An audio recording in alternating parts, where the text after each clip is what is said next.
আসসালামু আলাইকুম। আজকে আমরা যে দেশে বাস করছি এটা একটা গণতন্ত্র, রিপাবলিক অফ বাংলাদেশ। সবারই অধিকার আছে এখানে দল করার। যেহেতু এখানে বাংলাদেশে নিবন্ধন প্রাপ্ত আছে প্রায় ৪৫টা, হয়তো কম বেশি হতে পারে, আমার পুরাটা জানা নেই। সবাই কেউ না কেউ দলের সাথে জড়িত। তো ব্যক্তির স্বার্থে সবারই একটা দল করার অধিকার আছে, তার মত প্রকাশ করার অধিকার আছে। এমন জায়গায় যাব না যেটা খারাপ। আপনি যদি একটা দল করেন, আমি যদি আরেকটা দল করি, করতেই পারি। আমার পছন্দ ওইটা, আপনার পছন্দ ওইটা। আপনাকেও তো আমি বলি নাই ভাই আপনি আমার দলে আসেন। আমার ভালোবাসা দেখে যদি আপনি আসেন তো ওয়েলকাম। আর আপনি যদি ভালোবাসা, ভালো জিনিস, ভালো কার্যাবলী দেখে যদি না আসেন, এটা আপনার ব্যর্থতা। এটাই তো দুনিয়ার নিয়ম নীতি, তাই না? আমি এখানে ভালো জিনিস রাখছি, বাজারে গেলে আপনি দেখবেন ভালো জিনিস রাখছে, ভালোটা বাছাই করে মানুষ কিনে, খারাপটা কিন্তু কিনে না। তো ধরুন আমি বাছাই করে যদি দেখি যে আমারটাই ভালো, তো আমি ওখানেই থাকবো। আপনার যদি মন চায় আপনি ওখানে আসবেন, এটাই নিয়ম। আমি পুরোপুরি আপনাকে খুলে বলছি না।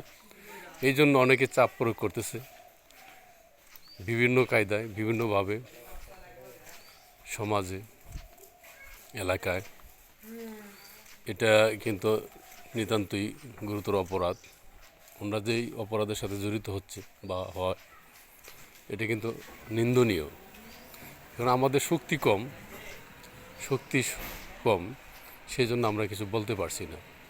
আর শক্তি বেশি হইলেও আমরা বলবো না, কিন্তু আমাদের মধ্যে আদর্শ আছে। আমরা আদর্শ নিয়ে জন্মাই, আমরা আদর্শকে ফলো করেই চলি। তো আপনাদের মধ্যে তো আদর্শ নাই। আপনারা জোর করে মানুষকে কাছে ডাকেন। আপনার জোর করতে হবে কেন? সন্ত্রাসীকা দেয় কাছে ডাকেন, ধমকের সুরে কাছে ডাকেন, জিম্মি সুরে কাছে ডাকেন কেন? আপনি ভালোবাসা দেন, আপনি ভালো ভালো কাজ করেন, ভালো ভালো কথা বলেন, আপনার ওখানে ভালো ভালো পদ্ধতি রাখেন। ইচ্ছা করে মানুষ আপনাকে খুঁজবে, আপনারা ওখানে যাবে। আপনারা যে সব কাজকর্ম করছেন, হয়তো বুঝতে পারতেছেন আমি যে কাদের উদ্দেশ্য করে বলছি, বা যদি জ্ঞানী হন বুঝতে পারবেন।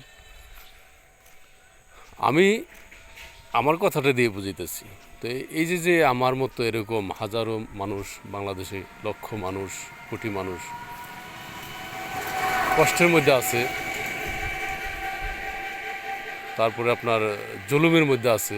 মজলুম ব্যক্তি যারা, তারা মজলুম ব্যক্তি সারা জীবন মজলুমই থেকে যাবে, অন্যায়ের পথে প্রতিবাদ করবে না, অন্যায়ের পথে হাঁটবে, অন্যায় নিয়ে চলাফেরা করবে।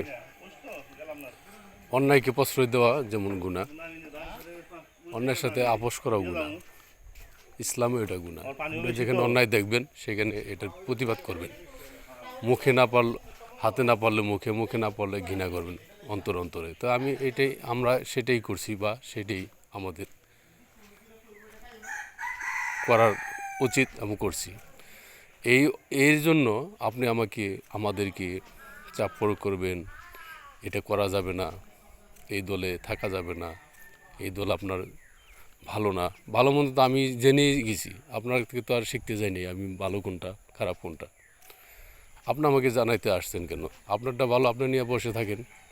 আপনি যদি ভালো হয় তো আপনারটা আপনি জয়ী হবেন, আপনি সফলতা অর্জন করবেন। আগে মানুষ বুঝে নাই, আপনারা সফলতা হয়েছেন। এখন মানুষের জ্ঞানচক্ষু খুলছে, এখন মানুষ বুঝতে শিখছে, মানুষের বিবেক বুদ্ধি খুলছে। আগে বিবেক বুদ্ধি লোপ করে রেখেছিলেন, জিম্মি করে রেখেছিলেন।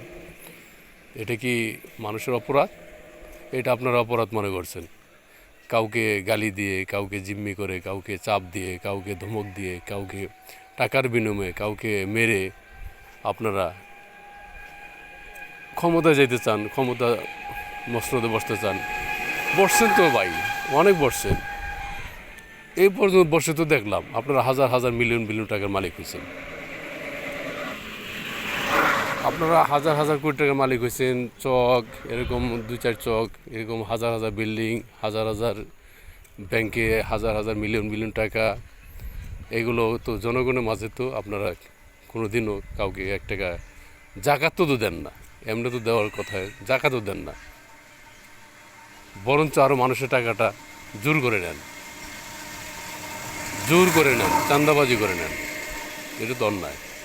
এই অন্যায়ের প্রতিবাদ করে কি অপরাধ, দোষ? আপনার নিজেদেরই কি প্রশ্ন করুন। আমরা যে পথে আছি সেটা কি খারাপ পথ? আমি কি আপনাকে গালি দিচ্ছি? আমি কি আপনাকে কটূক্তি করছি? আমি কি মদ খাই, গাঁজা খাই, বাবার ব্যবসা করি? কোনোটাই না। তো যদি কোনোটাই না হয়ে থাকে তো আপনি আমাকে চাপ দিবেন কেন? আপনি আমাকে চাপ প্রয়োগ করবেন কেন? এটা তো অন্যায়, নিতান্তই অন্যায়। আপনি দেখবেন আমার আদর্শ ভালো আছে কিনা, আমি লোকটা সৎ কিনা, আমি হারাম খাই কিনা, আমি মানুষের খারাপ কাজ যাই কিনা, আমি খারাপ কাজ করি কিনা, তখন আপনি আমাকে বাধা দিতে পারবেন। আমি যদি খারাপ কোনো কাজ করে থাকি সমাজের, দেশের, তা আমাকে বাধা দিতে পারবেন, আমাকে আইনের আওতায় আনতে পারবেন। অযথা ভালো একজন মানুষকে আপনি চাপ প্রয়োগ করবেন, আইনের আওতায় আনবেন, হ্যাঁ, ধমক দিবেন, প্রেশার দিবেন, 10 জনের সামনে আপনি লাঞ্ছনা করবেন, লাঞ্ছিত করবেন। এটা তো আপনার কথা হইতে পারে না। এটা তো আপনাদের দলের কথা হইতে পারে না। হ্যাঁ, আপনারা আমাকে বুঝাইতে পারেন, বুঝাইছেন, ঠিক আছে, ওকে, ধন্যবাদ। যদি আমার মন চায় আমি আপনাদের সাথে থাকবো। অনেক থেকেছি, ইতিপূর্বে অনেক রয়েছি। কি পেলাম? কি দিয়েছেন? মূর্খ চাষাবাদ, মূর্খ নাম লিখতে পারে না তাদেরকে চাকরি দিয়েছে। যারা শিক্ষিত, জ্ঞানীগুণী, তাদেরকে চাকরি দেন নাই। এরকম অনেক অহরহ প্রমাণ আছে আপনাদের। আমি ওরকম বুঝিয়ে বলতে চাই না, আর বোঝানোর জন্য আমি আসি নাই। বোঝানোর জন্য আমার এখানে কাজও না। আমার মনের দুঃখটা, মনের ভিউটা আমি বললাম। আপনারা যদি ভালো কিছু করে থাকেন আপনারা সফলতা অর্জন করবেন। আপনারা যদি ভালো কিছু না করে থাকেন তো মানুষ আপনাদেরকে প্রত্যাখ্যান করবে। এটাই তো। এই জন্য আপনারা কাউকে দোষারোপ করতে পারবেন না। এটা যার যার দু হাতে কামাই, কর্মের ফল। আপনারা এই কর্মের ফলের এগুলো করেছেন বিদায় আপনাদের ফল এগুলো আসতেছে। হ্যাঁ, আপনাদের এরকম মানুষের কর্মের ফল, হাতের ফল, চোখের ফল, মানুষের পায়ের ফল, সব কিছু মানুষেরই তার কর্মের ফল এই দুনিয়াতে ভোগ করে যেতে হবে। আল্লাহ বলছে ভালোটা আমি পরীক্ষা করে নেব, খারাপটাও আমি পরীক্ষা করে নেব। খারাপটারে জাহান্নাম দেবো যে এমনি দেবো না, আর জান্নাত যে দেবো ভালোটারে সেটাও আমি পরীক্ষা করে নেব, সে লোকটা ভালো কিনা, অরিজিনাল কিনা, তাই না? কাজে আমি সংক্ষেপে একটু কথাবার্তা বললাম। তা আপনারা যদি তাতে যদি কারো মনে কারো আঘাত পেয়ে থাকেন বা হয়ে থাকে তাহলে আমি দুঃখিত।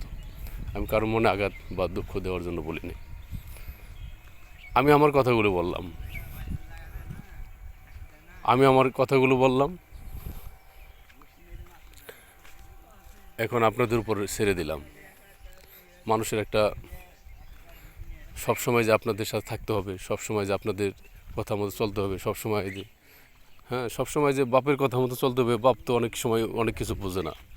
এক সময় বাপের কথা শুনে মানুষ যখন ছোটো থাকে, অবুঝ থাকে, বাপ মা যা বলে তাই করে। যখন ছেলে লেখাপড়া করে বড় হয়ে যায়, শিক্ষিত হয়ে যায়, তখন কিন্তু সে ভালো মন্দ বুঝজ্ঞান তার মধ্যে আছে। কিন্তু মা যখন তাকে উল্টা পথে চলতে বলবে তখন কিন্তু সে চলবে না।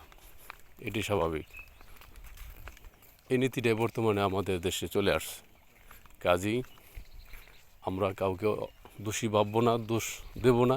এটা আমাদের কর্মের ফল। যা কিছু ঘটছে উপর আল্লাহর তরফ থেকে ঘটছে, আল্লাহ পাক তা নির্ধারণ করে রেখেছেন।